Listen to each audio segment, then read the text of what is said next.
Hello aspirants, I hope आप सब लोग बहुत अच्छे होंगे। आज के हमारे सेशन में हम लोग बात करेंगे यूनियन एंड इट्स टेरिटरीज के ऊपर। सेशन स्टार्ट करने से पहले मैं सबसे पहले माफ़ी मांगना चाहूँगी क्योंकि काफ़ी ज़्यादा लेट हो रहा है, रात के 1 बज रहे हैं, मैं वीडियो शूट कर रही हूँ क्योंकि पूरे दिन भर मुझे टाइम नहीं मिल पाया वीडियो बनाने के लिए। और 2-3 दिन से ही ऐसा हो रहा है कि मैं 12-1 बजे ही वीडियो बना रही हूँ। कोई बात नहीं, थोड़ा-सा लेट हो जाता है, चलता है, लेकिन ये जो कंटिन्यूटी है, जो ये बन गई है, ये अब बनती रहेगी। ये नहीं, भले ही 12 बज जाएँ, 1 बज जाए, 2 बज जाएँ, वीडियो मैं बनाऊँगी ज़रूर, बिल्कुल भी ब्रेक नहीं होगा, ठीक है? तो चलिए आज का सेशन हम लोग स्टार्ट करते हैं। सबसे पहले हम लोग बात करेंगे कि ये जो यूनियन और इट्स टेरिटरीज़ हैं, ये किस उसमें मेंशन्ड है, कॉन्स्टिट्यूशन के किस पार्ट में मेंशन्ड है, पार्ट 1 में मेंशन्ड है और किस आर्टिकल में, आर्टिकल 1 से लेकर 4 तक में ये मेंशन्ड है, ठीक है? अब आर्टिकल 1 में हम लोग क्या बात करेंगे, सबसे पहले कि India that is Bharat union of states है और ये क्या करता है, डिफाइन करता है टेरिटरी ऑफ इंडिया की, ठीक है? इंडिया दैट इज भारत यानी हमारे देश का नाम इंडिया भी है और भारत भी है। अब भारत क्यों है? अकॉर्डिंग टू हिंदू ट्रेडिशन इसका नाम भारत रखा गया है, ठीक है? और जो इंडिया है ये हमारा क्या है, मॉडर्न है, मॉडर्न नेम है। जब हमारे देश में पर्शियंस आए थे तो ये जो हमारे देश में जो सिंधु नदी बहती थी तो पर्शियंस इसको प्रोनाउंस नहीं कर पाते थे, वो इसे हिंदू कहते थे, हिंदू नदी, ठीक है? फिर पर्शियंस के जाने के बाद जब ब्रिटिशर्स आए तो वो एच नहीं प्रोनाउंस कर पाते थे, वो इसे इंदू इंदू बोलते थे। फिर धीरे धीरे इंडस पड़ा, फिर उसके बाद में जाकर के ये क्या पड़ गया, इंडिया। तो ये जो इंडिया है ये मॉडर्न नेम है और जो भारत है हमारा ये ट्रेडिशनल नेम है, ठीक है? नेक्स्ट इसमें क्या हम लोग पढ़ेंगे, यूनियन ऑफ स्टेट्स है। इसका क्या मतलब होता है? यूनियन ऑफ स्टेट्स का मतलब कि सेंटर के पास ज्यादा पावर है एज कंपेयर टू स्टेट्स। हमारा सेंटर काफी ज्यादा स्ट्रांग है एज कंपेयर टू स्टेट्स। अगर हम लोग अमेरिकन कॉन्स्टिट्यूशन की बात करें, अमेरिका की बात करें, तो वहां पे क्या है, स्टेट्स भी पावरफुल है और हमारा सेंटर भी पावरफुल है, ठीक है? लेकिन इंडिया में क्या है, सेंटर के पास ज्यादा पावरफुल पावर्स है एज कंपेयर टू स्टेट्स। और ये जो स्टेट है हमारा ये अनडिस्ट्रक्टिबल है, यानी इसे आसानी से तोड़ा नहीं जा सकता है, ठीक है? Next is territory of India, यानी ये जो टेरिटरी ऑफ इंडिया है ये वाइडर एक्सप्रेशन है। अगर हम लोग यूनियन ऑफ स्टेट्स की बात करें, स्टेट्स जो है वो विद इन दी कंट्री की बात करता है और ये जो टेरिटरी है ये इंटरनल भी बात करता है और एक्सटर्नल भी बात करता है और फ्यूचर की भी बात करता है, ठीक है? तो ये वाइडर एक्सप्रेशन है, यानी कोई भी, जितने भी स्टेट्स हैं हमारे, जितने भी यूटीज हैं और कोई भी ऐसी टेरिटरी जो इंडिया को फ्यूचर में ज्वाइन करती है, ये तीनों मिला करके क्या बनेगा, हमारा प्यारा भारत बनेगा, ठीक है? अब इसमें हम लोग आर्टिकल 2 की बात करेंगे। आर्टिकल 2 में हमने ये मेंशन किया है कि admission and establishment of new state. अब ये जो एडमिशन हो रहा है और जो स्टैब्लिशमेंट हो रहा है नए स्टेट का, ये एक्सटर्नल मैप में हो रहा है, ठीक है? जैसे कि पाकिस्तान अलग हुआ और अगर सपोज सपोज क्या हो, ऐसा हो जाए कहीं तो फिर से ज्वाइन हो जाए पाकिस्तान इंडिया का पार्ट बन जाए, तो वो भी क्या करेगा, एक्सटर्नल मैप को चेंज करेगा, ठीक है? तो ये है, तो यानी एडमिशन और स्टैब्लिशमेंट ऑफ न्यू स्टेट। अब ये न्यू स्टेट कैसे बन रहा है, हम लोग कैसे उसे ऐड कर रहे हैं या फिर कैसे उसे एस्टैब्लिश कर रहे हैं, या तो हमें वो गिफ्ट में मिला है कोई चीज़, ठीक है? सपोज अगर कोई हमें गिफ्ट में पाकिस्तान दे दे, मैं मजाक कर रही हूँ, कोई भी गुस्सा नहीं होगा इस चीज़ को लेकर के, ठीक है? न्यू स्टेट, या तो हम लोगों ने उसे खरीदा हो या फिर हमें वो ट्रीटी में मिला हो, ठीक? या तो हमने उसे ऑक्यूपाई किया हो या फिर हमने उसे विक्ट्री मतलब वॉर में जीता हो, कन्फ्रंट किया हो, ठीक है? ये क्या करता है, एक्सटर्नल मैप को चेंज करता है, ठीक? अब ऐसे बहुत सारे स्टेट्स हैं जो इंडिया में ऐसे ऐड हुए हैं, हम लोगों ने उसे कुछ जीत करके भी ऐड किया है और कुछ ऐसे हैं जो बहुत सारे स्टेट हैं, जैसे कि अगर हम बात करें तो दमन एंड दीव है, गोवा है, पुडुचेरी है, सिक्किम है, ठीक है? तो ये सारे स्टेट्स हैं जो एक्सटर्नल मैप को हमारे चेंज करते हैं। ये जब ऐड हुए तो हमारा इंडिया का जो एक्सटर्नल फीचर है वो चेंज हुआ है।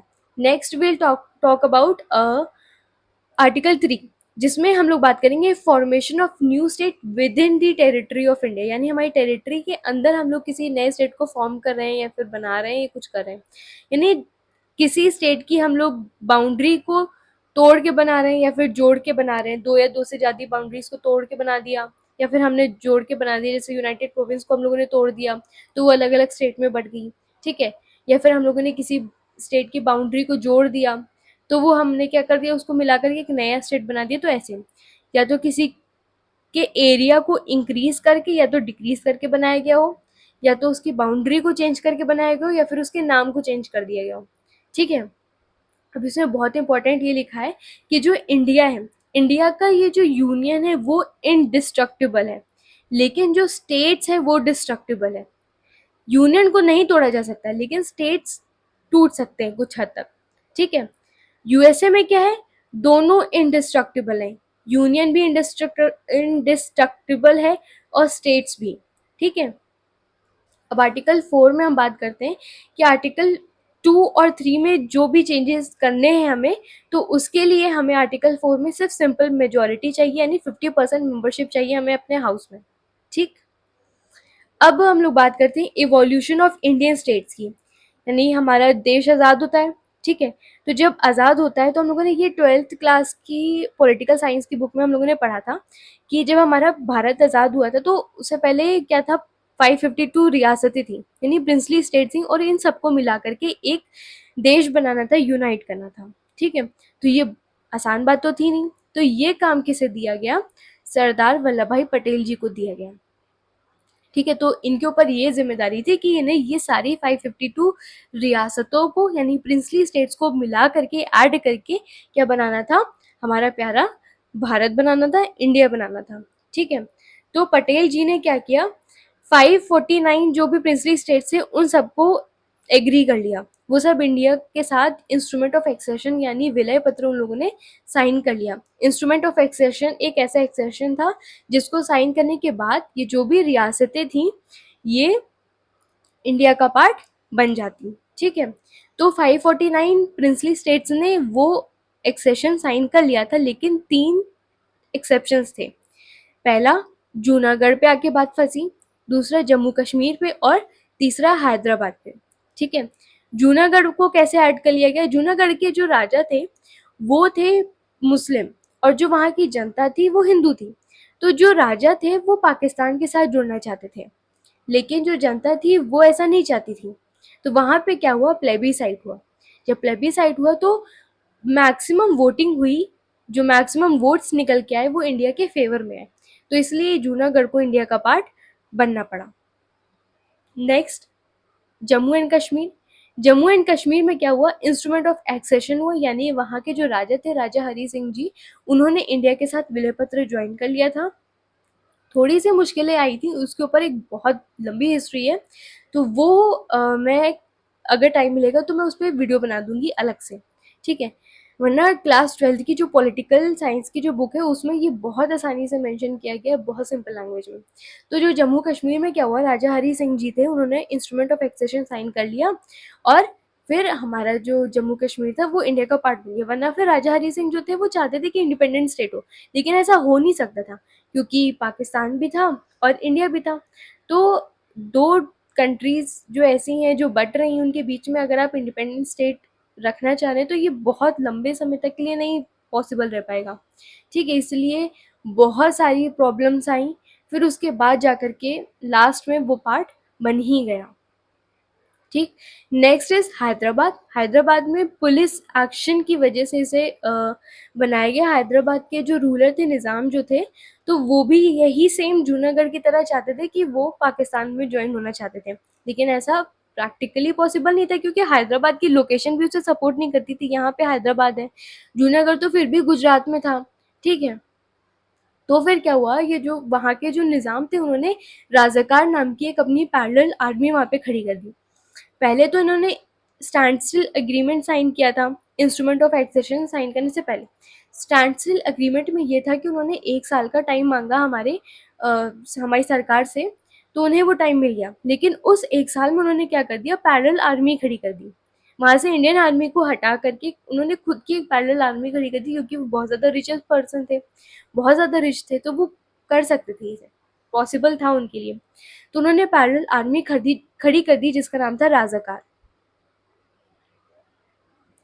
अब राजाकार का क्या काम उन्होंने कर दिया कि वो बहुत ज़्यादा मर्डर करने लगे on the basis of religion, यानी जो भी रिलीजन के बेसिस पे वो सबको मारने लगे, जो भी हिंदू दिखता था वो उन्हें मरवा देते थे। तो क्यों? क्योंकि धीरे धीरे अगर पॉपुलेशन कम हो जाएगी तो पॉसिबल हो सकता है कि जैसे मान लीजिए वेस्ट बंगाल जैसे है, सॉरी बांग्लादेश जो है, तो वैसे ही पाकिस्तान के साथ ये भी जुड़ जाएं किसी तरह, जैसे बांग्लादेश बना था ईस्ट पाकिस्तान, वैसे ही ये ऐसे बन जाए।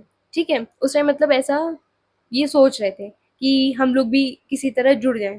ठीक है, मैं एज एन एग्जांपल बता रही हूँ, ऐसा सच में नहीं था। ठीक है, तो ये हुआ।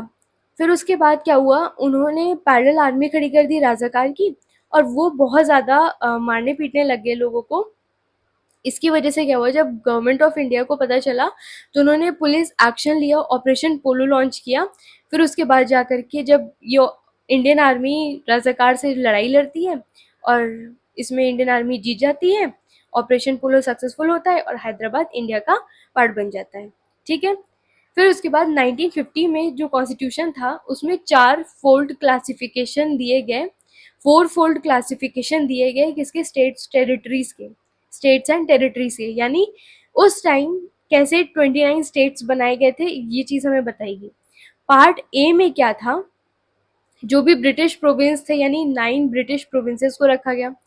पार्ट बी में क्या था, प्रिंसली स्टेट्स थे, इसमें 9 प्रिंसली स्टेट्स को ऐड किया गया। पार्ट सी में कौन थे, कमिश्नरेट्स थे, और जो छोटे मोटे प्रिंसली स्टेट्स थे उनको रखा गया। ये टोटल 10 थे नंबर्स में। और पार्ट डी में सिर्फ एक उसको रखा गया जो था अंडमान एंड निकोबार आइलैंड। ठीक है, नेक्स्ट हमारा क्या आता है, एसके धर कमीशन 1948 के जून में आता है। मैं ये पहले मेंशन करना भूल गई थी तो मैंने बाद में मेंशन किया। 1948 जून में आता है और ये अपनी रिपोर्ट कब सबमिट करता है, दिसंबर 1948 में। अब एसके धर कमीशन क्या होता है, धीरे धीरे अपने देश के अंदर डिमांड उठने लगी कि लैंग्वेज के बेसिस पे स्टेट्स बनाए, स्टेट्स का क्रिएशन लैंग्वेज के बेसिस पे हो, लिंग्विस्टिक बेसिस पे हो। ठीक है, तो एसके धर कमीशन को बनाया गया इस चीज़ पर बात करने के लिए। तो एस्केदर कमीशन अपनी रिपोर्ट में ये कहती है कि जो स्टेट है उसको एडमिनिस्ट्रेशन के बेसिस पे फॉर्म होना चाहिए, ना कि लैंग्वेज के बेसिस पर। ठीक है, फिर इनको हटा दिया जाता है। इनके बाद आती है जेवीपी कमेटी, यानी कि नेहरू जी इसमें रहते हैं। जे से याद कर लीजिए नेहरू जी, वी से पटेल जी, सरदार वल्लभ भाई पटेल, और पी से सीतारामैया जी, पी सीतारामैया जी। ठीक, जेवीपी कमेटी आती है। इसमें 1949 में ये कमेटी आती है और इसने भी मना कर दिया लैंग्वेज के बेसिस पर, लिंग्विस्टिक बेसिस पर स्टेट्स को फॉर्म करना। तो हमारे साउथ इंडिया में मूवमेंट चला था एक, पी श्रीरामुलु नाम के एक आदमी थे। तो इन्होंने हंगर स्ट्राइक रख रखा था और इस हंगर स्ट्राइक की वजह से ये 56 डेज तक इन्होंने फास्ट कर रखा था, उसकी वजह से इनकी जान चली गई थी। तो जब ये चीज़ हुआ तो इसकी वजह से जो आंध्र प्रदेश के लोग थे उनके अंदर बहुत ज़्यादा गुस्सा आ गया, बहुत ज़्यादा वो गुस्सा हो गए और वो अपनी डिमांड रखना शुरू कर दिए कि हमें लैंग्वेज के बेसिस पर स्टेट फॉर्म करना है, आंध्र प्रदेश को फॉर्म करिए। ठीक है, उसे अलग करिए, मद्रास से अलग करिए आंध्र प्रदेश को लैंग्वेज के बेसिस पर। ठीक है, फिर इसी पर फजल अली कमीशन बनाई गई। फजल अली कमीशन में कौन कौन मेंबर थे, फजल अली जी थे, के एम पानीकर जी थे और एच एन कुंजरू जी थे। ठीक है, 1953 में ये बनती है और ये अपनी रिपोर्ट 1955 में सबमिट करती है और ये एक्सेप्ट कर लेती है लैंग्वेज के बेसिस पर स्टेट को फॉर्म करने के लिए। पहला स्टेट जो हमारा बनता है वो होता है आंध्र प्रदेश। ठीक है, अब सिर्फ ये लैंग्वेज के बेसिस पर नहीं सबमिट वो करती है, अपनी रिपोर्ट लेकर के आती है, क्योंकि अगर लैंग्वेज के बेसिस पर करेंगे तो अभी हमने आंध्र प्रदेश को बनाया, धीरे धीरे और भी फिर स्टेट्स आने लग जाएंगे जो लिंग्विस्टिक बेसिस पे डिमांड रखेंगे कि हमें भी फॉर्म करिए। ठीक, तो स्टेट रीऑर्गेनाइजेशन कमेटी आई, जिसमें इसको भी फजल अली कमीशन को या फिर स्टेट रीऑर्गेनाइजेशन कमेटी दोनों एक ही है। ये 4 फैक्टर्स बताती है। पहली चीज, हम अगर स्टेट फॉर्म कर रहे हैं तो उसकी वजह से देश में यूनिटी और सिक्योरिटी बनी रहे, लैंग्वेज और कल्चर के बेसिस पर वो डिवाइड हो, और फाइनेंशियल, इकोनॉमिक और एडमिनिस्ट्रेशन में कोई भी वो ना हो, हिंड्रेंस ना हो, कोई भी डिस्टर्बेंस ना हो, इनकी कन्वीनियंस पर ही बनाई जाए। ठीक, और ये हमारे चाहे वो यूनियन हो चाहे स्टेट्स हो उनके लोगों को वेलफेयर करे। ठीक, ये नहीं किसी को परेशानी हो उससे, ठीक, लोगों के भले के लिए आए, ठीक। तो ये 4 बेसिस बनाए गए जिसकी वजह से हम स्टेट को रीऑर्गेनाइज कर सकते हैं, ठीक। फजल अली कमीशन के अकॉर्डिंग 16 स्टेट्स और 3 यूनियन टेरिटरीज बनाई गई, लेकिन इंडियन गवर्नमेंट ने इसको बदल के कितना कर दिया, मतलब थोड़े से चेंजेस ले आए, हमारी सरकार ले आई, और हमारी सरकार ने क्या किया, 14 स्टेट्स और 6 यूटीज फॉर्म कर दिया, ठीक है।